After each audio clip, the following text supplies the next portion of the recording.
Hello and welcome to June's No Mentor webinar, the commercial impact of accessibility, hosted by accessibility consultant Joel Strohmeyer.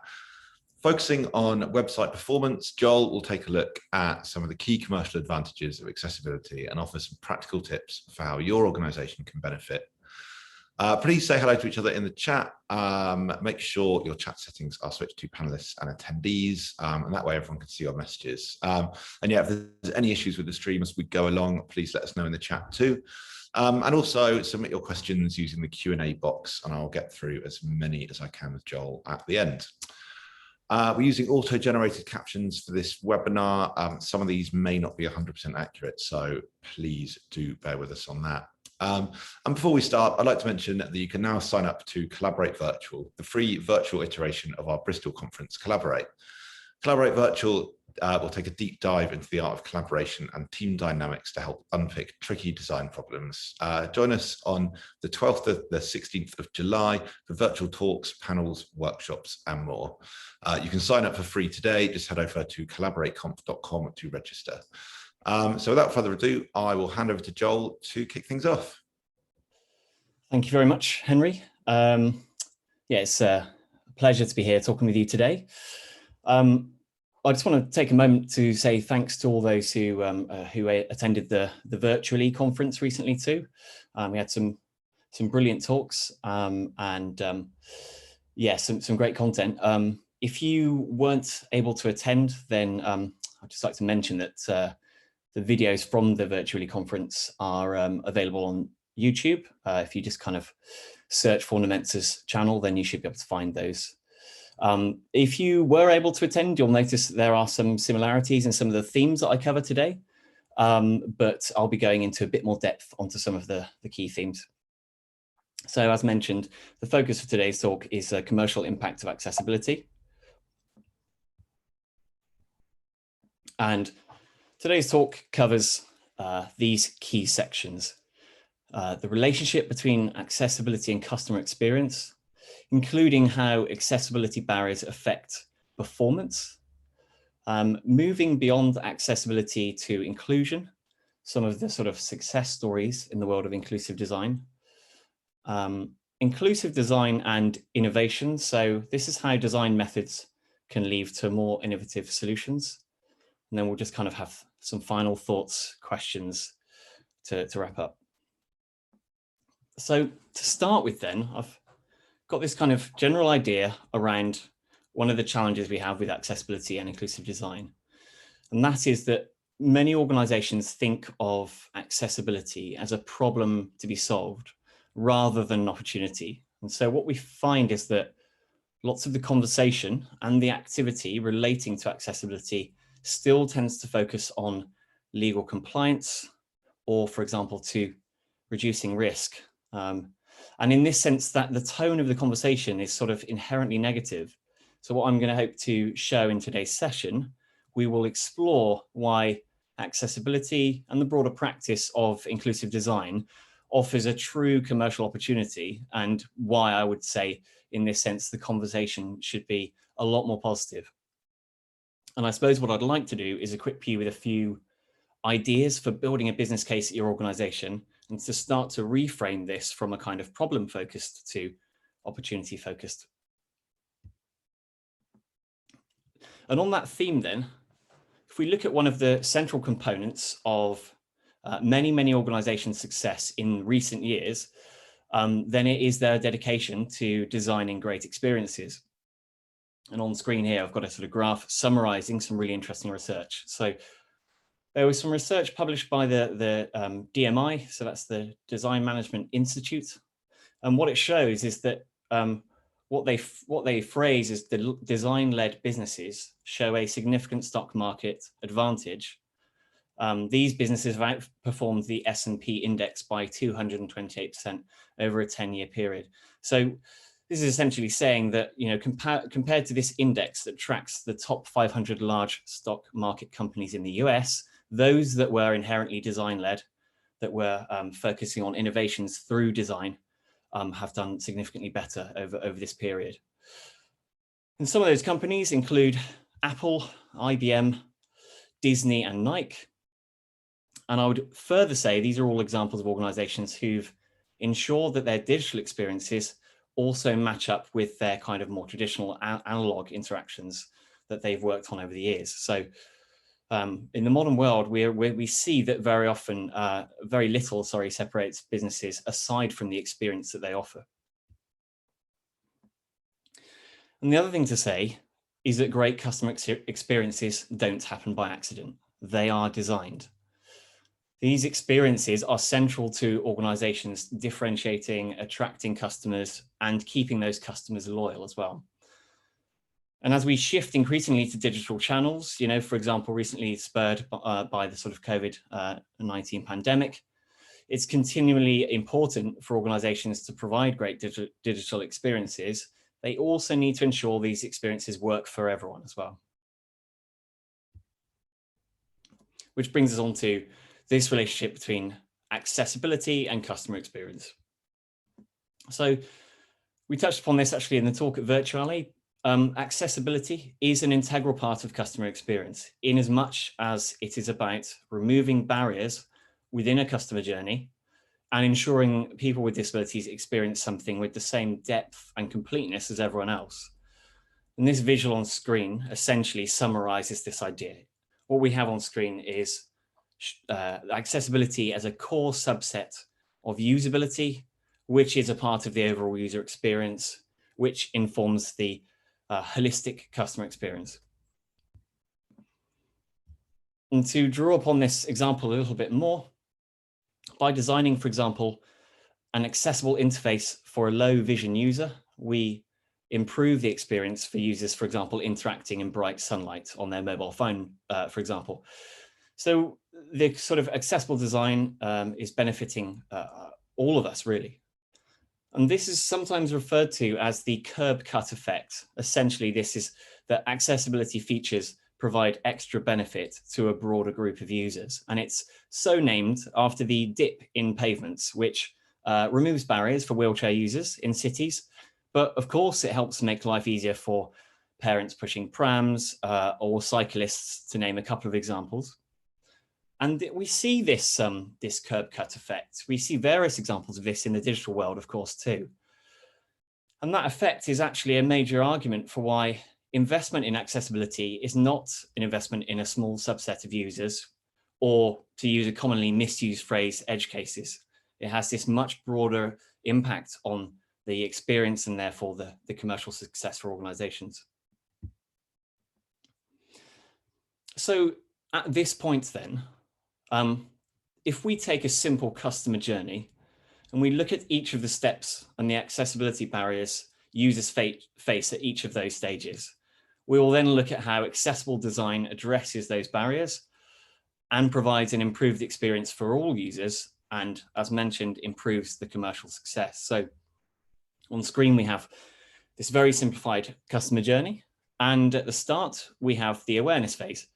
And this is where a potential consumer is made aware of an organization. Sometimes this is referred to as a sort of initial stimulus stage. And this could be a variety of different media. It could be an outdoor billboard, it could be a TV advert. In our case, because I'm focusing on digital accessibility, we're going to focus on social media. The next key phase we have is the consideration phase. This is where our kind of potential consumer continues to actively engage with us as an organization or brand. They interact, they might read information, and the consumer, or potential consumer, I should say, is moving onto the website. And in some cases, they may decide to purchase. And then that leads us on very neatly to the third section, which is the action stage. The final stage, which is where the user decides to complete a specific task or goal. And in our case, in our example, it's to complete our e-commerce purchase journey.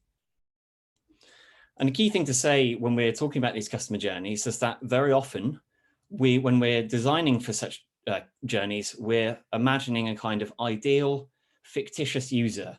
The user has perfect vision, cognitive or motor abilities, hearing, and we know that the real world is much more varied. And if we are building our customer journeys, considering this variety of different abilities and interaction types, it will lead to better results. So if we focus in then on this sort of first stage, the awareness stage, in our example, the organization has commissioned an expensive integrated advertising campaign. One of the facets of that campaign is that they are advertising on Twitter. They are using videos as their advertising medium, but they've not provided captions. So the video content is inaccessible to any deaf potential consumers. What this means essentially is that they're not going to be convinced by the advertising because they're blocked from the content entirely, and we're not going to be getting click-throughs from that advert to our website. So immediately there's a kind of commercial implication here. If we now move on to the website, let's say our potential consumer has clicked from an advert successfully, and there's a 15% sale offer which pops up on the screen. This offer is kind of an extension of that social media campaign I mentioned before. But in our case, the website visitor is blind, so they are using screen reading technology, which translates the on-screen text to audible announcements. The sale information has been implemented using a kind of modal window component. This hasn't been built with screen reader users in mind, and nor has it been tested. And so the user is unaware of this offer. Ultimately, they lose interest and they leave the website. Another example, which we commonly see, is the use of auto-rotating carousels. So these are quite commonly used on e-commerce websites, but they're used in other contexts as well. And they can be very distracting for users with cognitive impairments, for example. They can cause a kind of vertigo-like sickness, or they can be distracting to the point where users have to leave the website completely. But even from a pure usability perspective, they very often result in the main call to action disappearing before the user even has time to interact too. If we now move on to the kind of action part of our customer journey, if we assume that the consumer is still interested, that they have managed to reach the conversion journey, essentially a set of forms on the website, if the user has a mobility impairment, such as Parkinson's, then it's possible that they may interact purely via their keyboard. In our journey, the user tabs through the page using their keyboard and reaches a set of radio buttons, which are around halfway through the form. There's been a bug in the development of the website style sheets. And so these interactive controls within the form have effectively been removed for all keyboard users. And so the user has been prevented from moving past a key phase of the form. And again, this results in a potential sale lost. Some other examples of barriers that we see quite commonly in form design. We see that errors have been denoted purely through the a kind of change in color or the decoration of a form, essentially a red or green outline. But how is this experienced by colorblind users, for example? Well, I've got a sort of example visual which simulates the experience of those errors denoted purely through color. And the example shows the experience for someone with a common form of red-green color blindness. And what we essentially have is that all of the form edges now essentially look the same shade of a kind of brown-like color, and we are no longer able to see which of the forms have been validated successfully and which have errors associated. So those are some of the key phases within a customer journey, and just a few barriers that we might encounter. But there is actually an additional phase to mention within the typical customer journey, and that's the interest phase. This is where our potential consumer completes online research and comparison. And so this kind of sits after the awareness phase, that kind of social media advert that we mentioned, before moving on to the website. And this phase is one that you have less direct control over, as this phase is very search engine focused. It's not an owned platform, and you have little control over how the content is presented. However, by building your website in an accessible manner, you can help ensure that you have good search engine visibility. This essentially is how high up your organization is in the results pages and how many times you appear as well. So essentially, an accessible website should lead to more visits to that website. Conversely, if you don't build accessibly, then you will likely receive fewer visits via search. And this can result in your reliance on costly marketing campaigns. So we've seen a few common accessibility barriers within a simple customer journey. Many of these examples we actually see regularly in our kind of client audits that we complete here at Numensa. And I hope to have shown clearly that there's a commercial component to each of these examples. We've prevented users converting in various ways, and it is essentially real money lost. And we can see that accessibility barriers can occur throughout the customer journey lifecycle. So with all that in mind, what does good look like? How might accessible design lead to an improved experience and a better commercial performance? There are a variety of ways. The one I'm going to focus on today is generally that I find it can help to distill a variety of accessibility considerations into short, simple rules of thumb or heuristics that make it easy for teams to remember and apply in their day-to-day work. So I've just got 4 key principles I'm going to talk about, which, as I say, they don't cover all considerations, but they're a really good start, I think. So the first of these is accessible by default. And this is, we should be designing for most users without requiring them to customize their interactions or their interface. And some of the key things to focus on here are good contrast. So this is considering the contrast ratio between the foreground text and the background color, for example. We should really be focusing on plain language. So stripping out jargon, explaining any terms that are more technical, for example, on our website pages, and essentially not assuming, for example, that English is a website visitor's first language, and considering also a variety of cognitive or learning considerations for our content. We should certainly be thinking about good structure, so making use of well-structured headings and lists, and descriptive link and buttons within our interfaces. Then we move on to providing alternatives. So this is, for example, providing alternative text descriptions for images, providing transcripts for multimedia content, but also providing alternative modes for website visitors to interact. So not assuming, for example, that someone is able to use a mouse or a trackpad, for example. But this alternatives consideration can even work at a service level. You know, what are the alternative forms we are providing for someone to communicate with us throughout a customer journey? Are we providing different journeys that help remove barriers for users? The next item within the principles is around allowing flexibility. So this is around considering the variety of different devices, browsers, contexts, and mode of operation for your digital design, ensuring that you build in such a way that it doesn't prevent people from customizing their experience. And then finally, we have considering compatibility. And this is really around building your websites and digital experiences in a sort of standards aware manner. So thinking about the quality of the code that you output and what impact that might have on a variety of different devices. So those are some of the key ways that we can improve the way that we design and how we can use principles to improve the accessibility of what we build. If we now return back to this awareness phase of our customer journey, we'll start to look at some of the ways we can improve the barriers within this customer journey with those principles in mind. So at this awareness phase, again, we can fix the barrier we spoke about prior simply by providing captions for our Twitter and other social media platform adverts. Deaf users are then not blocked from this campaign content, and if we have improved the efficacy of our advertising campaign. But captions actually offer even more value than this. They help people who can't hear for a variety of other reasons. So people on public transport without headphones, for example, or people who are in noisy environments will also benefit from this consideration.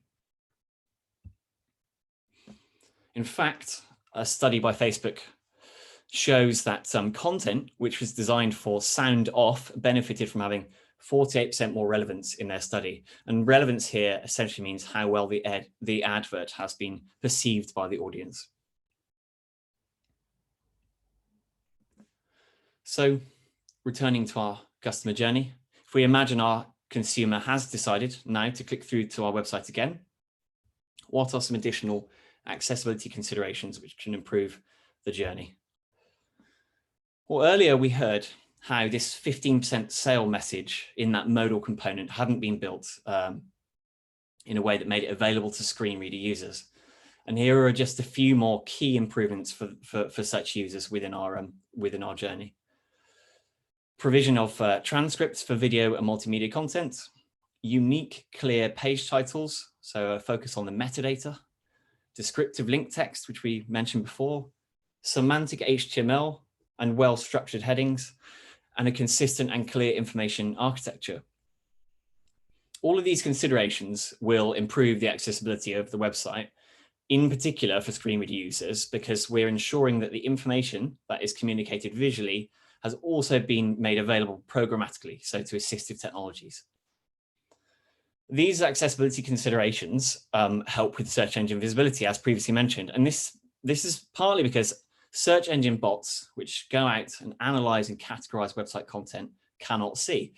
So these on-page optimizations for blind users are all examples which can also help performance on Google and Bing, for example. And as mentioned, better click-through rates from search engines will tend to reduce your reliance on marketing spend as well. If we continue with the focus on this consideration phase, how can we help support users to navigate and understand the on-site information about our product in other ways? Well, another way is by offering different ways to search for and navigate content. We provide different mechanisms. By doing so, we reduce barriers, particularly for users with cognitive impairments. So some users may find that the on-site search functionality is a much easier way for them to interact. But other users may prefer to understand how the site is constructed through a sitemap, for example, and other users may prefer just simply to navigate through the website using the links within the main content of the website. But the key thing is that we offer the user choice. In addition, from an e-commerce perspective, we know that well-designed search results pages can be a great opportunity for cross-selling products or to integrating social proof like reviews information. But again, we just need to ensure that the information is available to all users.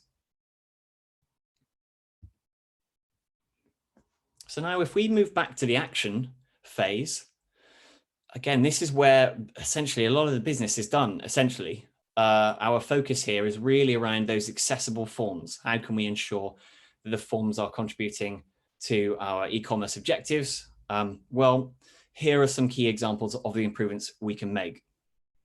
We can improve our error messages, as mentioned previously, by removing a reliance on color perception. So what we've done is we've added clearly worded text error messages in addition to our color change. We can also consider adding icons to improve that even more.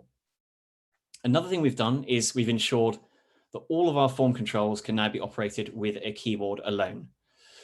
So the bugs that we spoke about previously have been removed, which ensures that a variety of elements within the forms section can be interacted for users who are interacting with keyboard alone. Another thing we've done is we've implemented autocomplete on each of the form inputs that are collecting personal data. And these are little attributes in the HTML that help users with cognitive impairments. What they do is that they provide a nudge to assistive technology about what kind of data is expected from users for each of these different form fields. And this basically means that certain users will benefit from extra prompts such as familiar terms or symbols, which will help them to complete the form successfully. But continuing with our theme throughout today's talk, this autocomplete feature simplifies and speeds up form completions overall. They do this by allowing the browser to suggest and essentially fill in personal data on the user's behalf within a few seconds. So rather than requiring the user to manually put all of their different information in, and you can imagine this can drastically reduce how long it takes for people to complete forms and therefore increase your conversion rates. And in fact, Google conducted some research which shows in their research a 25% increase in form completions simply by using this attribute within the underlying HTML in the build of the forms. So we've covered quite a few things here, and hopefully some useful tips along the way. More broadly, though, we've mentioned before that different accessibility improvements just raise the general usability bar, and even the user experience bar. And so again, just to tease this examples out a bit more descriptive link text, which we know can help screen reader users to complete tasks and to navigate an interface. Well, they also provide a larger click or tap target area. So this essentially means that we're improving the usability for mouse or trackpad users as well by giving them a larger target to click on. As another example is by providing a transcript of video content. We also enable users the option to copy and paste a text version of this information. So this might enable simpler research and comparison for prospective shoppers. You know, they might email or save this information or print for later. And even the presence of descriptive page titles can make it easier for sighted users to scan and flick between the browser tabs on their laptop, for example.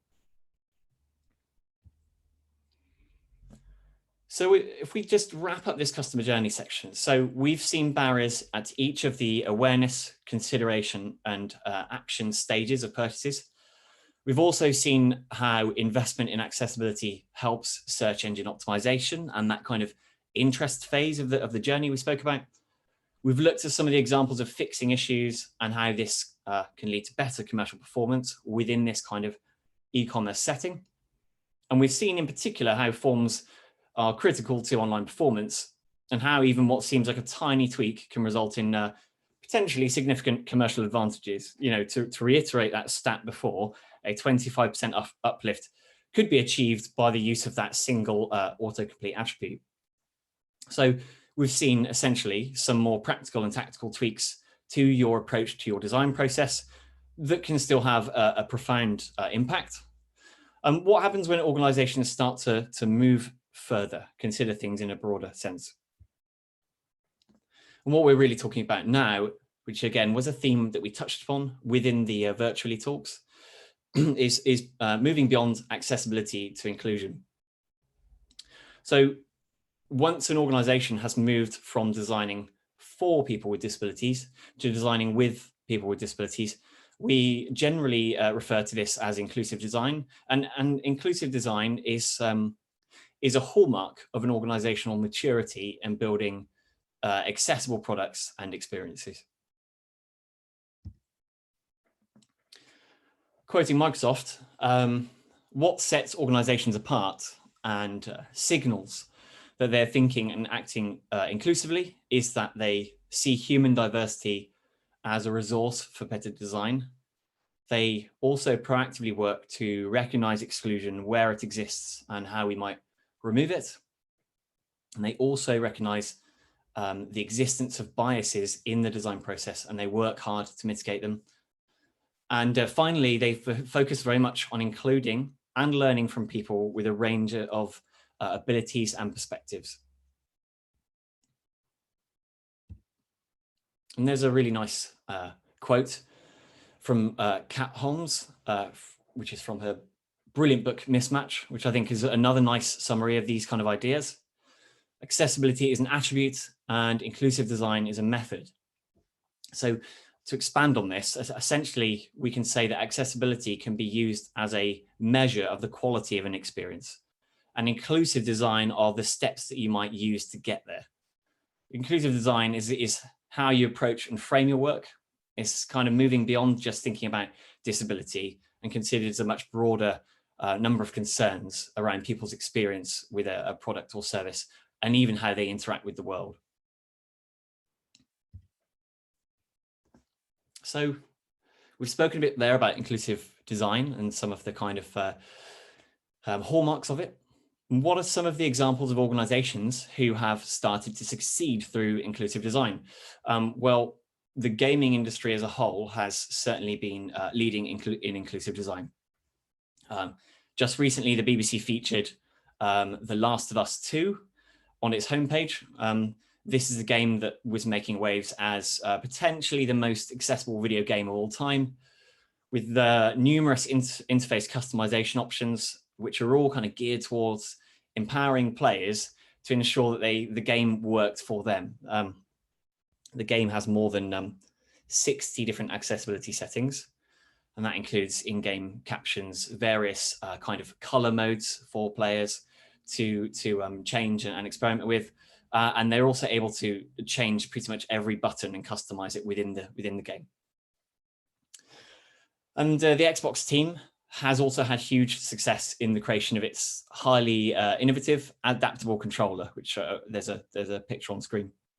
This product allows users with a variety of mobility impairments to connect the controller to their games console and interact, and again, customize in a variety of ways. And this has essentially opened up gaming to a huge group of new users.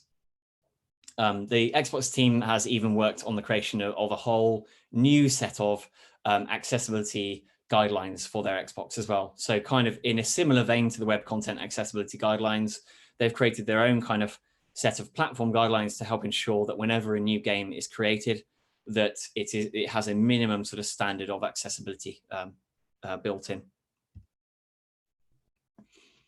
And again, Microsoft has been co-designing with people with disabilities for some time, and it has led to some very innovative products. And it's clear that they've recognized that by working in this way, it leads to more robust products, better experiences.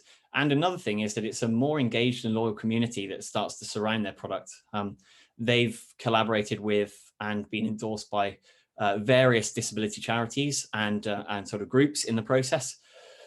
And they're really making use of a network of subject matter experts in this process as well. So in short, what I'm saying is they've kind of recognized the value of inclusive design for their customers and for their brand as well. And once you know the size of the gaming industry, for example, you certainly begin to see the potential positive influence that the advances in this industry may continue to have in furthering inclusion and diversity efforts. Again, just to pull out another stat, the gaming industry is bigger than movies and North American sports combined at $180 billion. And again, this is thanks in part to a recent surge in purchases around gaming since COVID-19 hit. Outside of gaming, though, there's this initiative called Valuable 500. It's a global initiative aimed at putting disability very much at the top of the leadership agenda. And the aim was around getting 500 private sector corporations to lead the charge in trying to unlock the potential of people with disabilities within the business setting. They've recently reached this aim of getting that number of 500. So what we're seeing is this is all part of a kind of general shift towards inclusion being taken more seriously.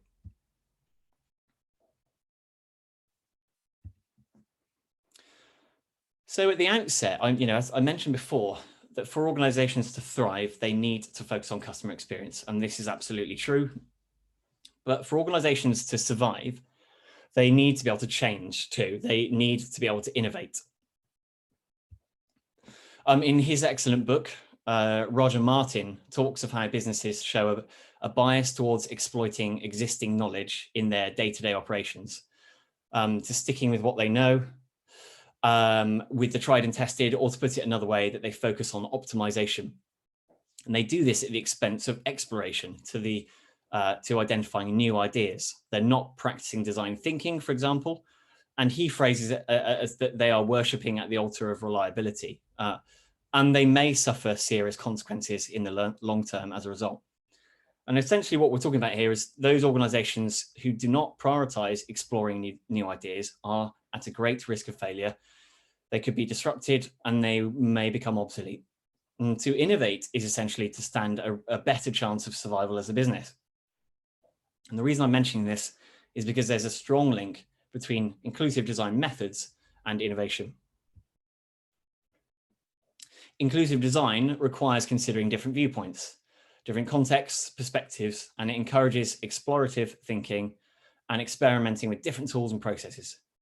Because of this, it not only means that your organization is doing good work, and solving difficult problems, but it also helps ensure the organization doesn't stagnate and is more likely to continue to generate new ideas. Inclusive design is essentially innovation. And this connection between inclusive design and innovation isn't new. It stretches back through history. One of the examples is the typewriter, which was driven by the idea of allowing blind people to write letters. We had the OxoGrip potato peelers much more recently, which was a kind of product focused at alleviating issues relating to Parkinson's. And then even the invention of the internet, some people say it is essentially driven by the desire to help deaf people communicate. And Vincent Cerf, I believe, was the person who kind of led that. What we're saying is, though, all of these innovations have been driven by inclusive design thinking. So the aim of this talk was partly to help you speak with colleagues about accessibility and inclusive design from a commercial standpoint, to essentially arm you with some information which might help to have a discussion through a commercial lens, in addition to the kind of legal or ethical considerations.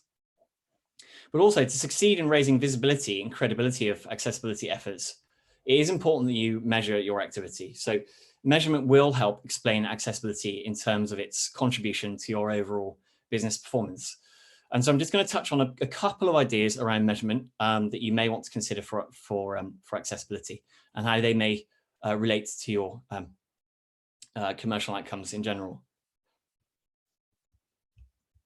So we have two kind of types of measures really for organizations. The first, which I'll mention, is the lagging measures.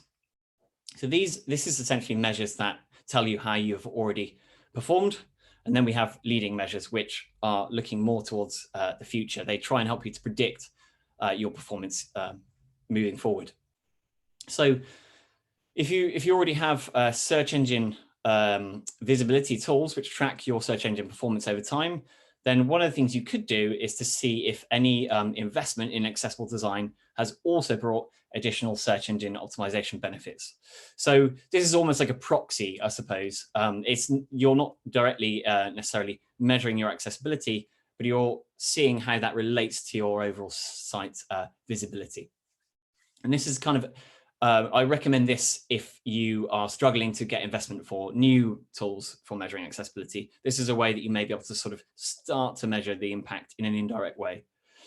The other thing to look at is your existing online conversion key performance indicators. So again, if you have, let's say, for example, Google Analytics running on your core online conversion journeys, then you could also potentially look at any investment in your improvements to accessibility within those forms and what the uplift is within your form journeys. Another example of a lagging indicator that you might consider is the sort of ongoing scores from external accessibility audits, for example. So perhaps you've had an audit and then you've had a retest to see if your fixes have improved things, then you could have those scores and look at those over time. If we then look at some of the leading indicators, so these are those indicators that might help you to predict performance in the future. We can look at things like signups to internal accessibility training. We could look at the number of accessibility issues identified by your internal teams. So for example, the number of accessibility issues raised in Jira and how many of those are then closed. We can look at the different views of this data. So we could look at issues by discipline or owner, for example, design, content developer. We could look at the issues by success criteria type using the Web Content Accessibility Guidelines terminology. So how many issues are there relate to keyboard or magnification and contrast, or screen reader and deafness, or cognitive illiteracy, or issues by priority. So how many are being raised by high, medium, low, or even A, AA, and AAA. And this focus on measurement essentially will help you to start to ensure that your organization begins to take accessibility seriously. You are able to start to tell a story about how these improvements are contributing to the organizational success in general. And it does really depend on the level of capability and maturity that you're at, to which of these measures that I've mentioned are more appropriate. in the early days, it may be that actually you would just want to focus on identifying issues.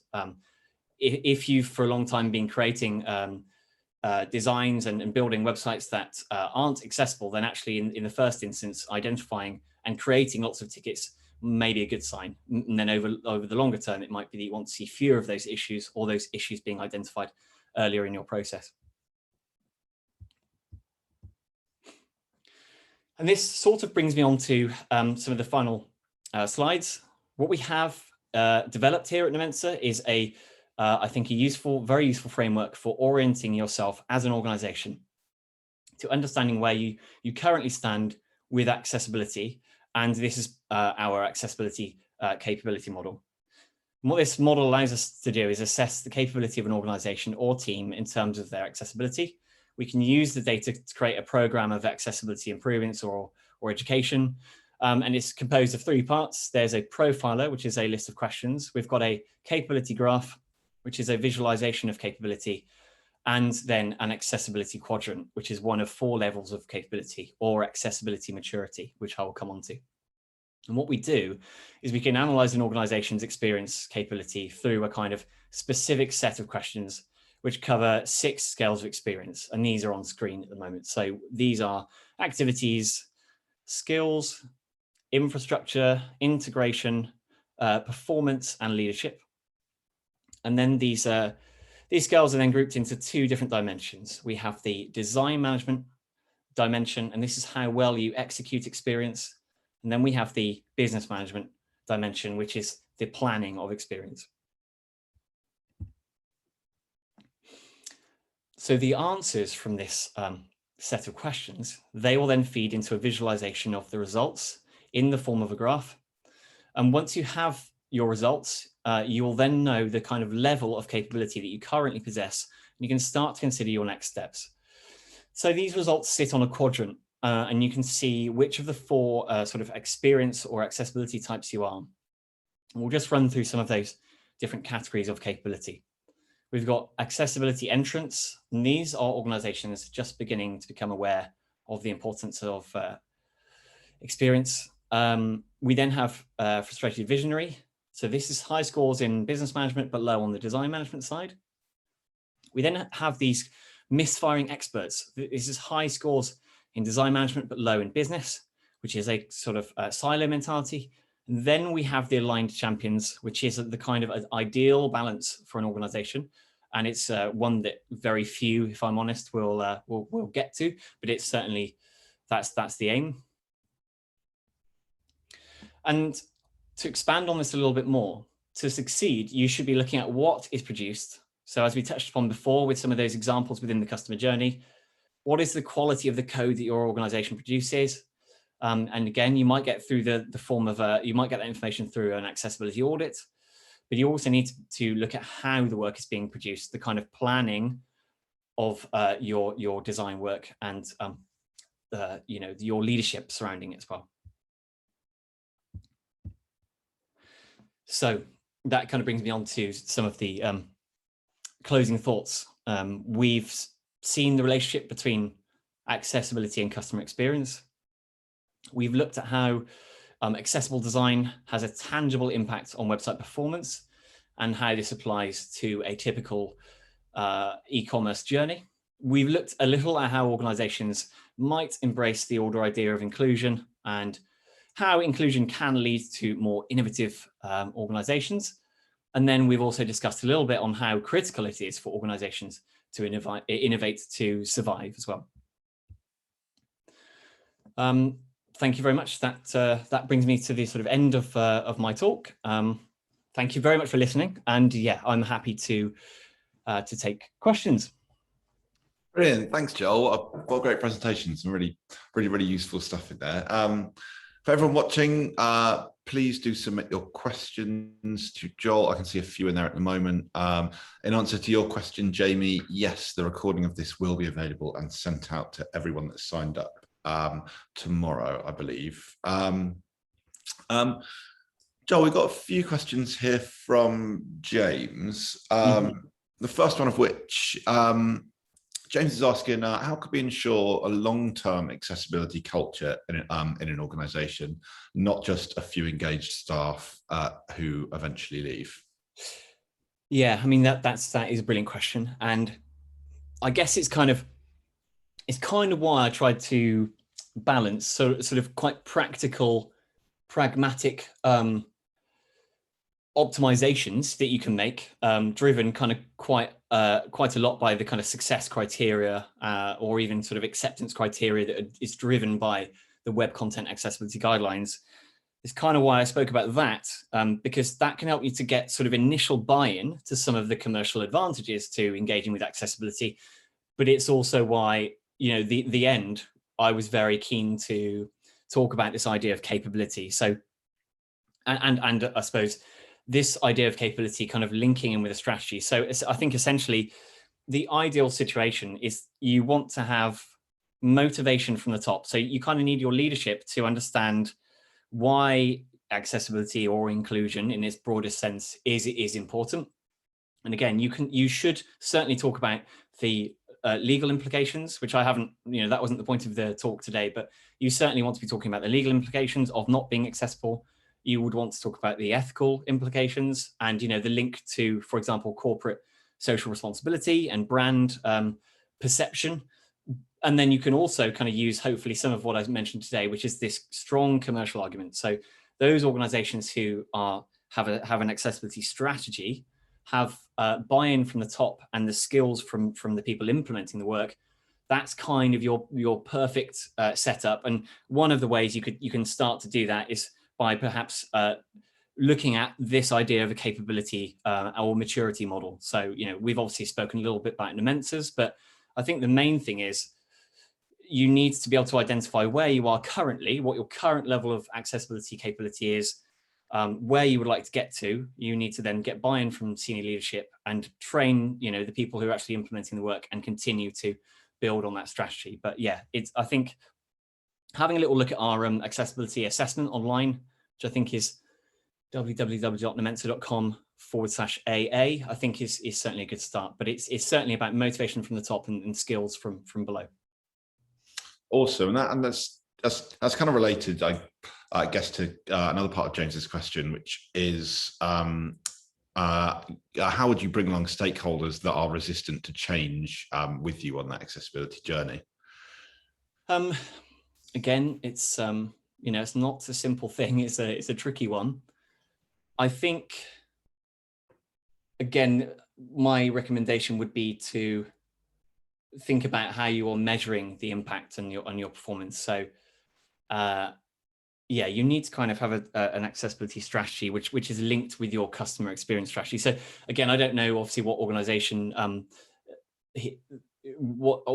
is sort of relevant in this case, but if we go back to the e-commerce example, I think if you can kind of, some of the challenges around accessibility being considered as quite a kind of esoteric and very technical exercise. Again, what I would try and say is that if there is pre-existing buy-in for things like customer experience, or if there is a UX team, or similar types of roles, then I think aligning this as part of your overall customer experience strategy, showing that relationship between investment in accessibility, that curb cut effect that I spoke about, and then showing measures wherever you can show to real hard kind of measures, and telling that consistent story about progress and how it links to the overall organization's objectives, then that's a good start. That would be my initial reaction to that question, but it is tricky.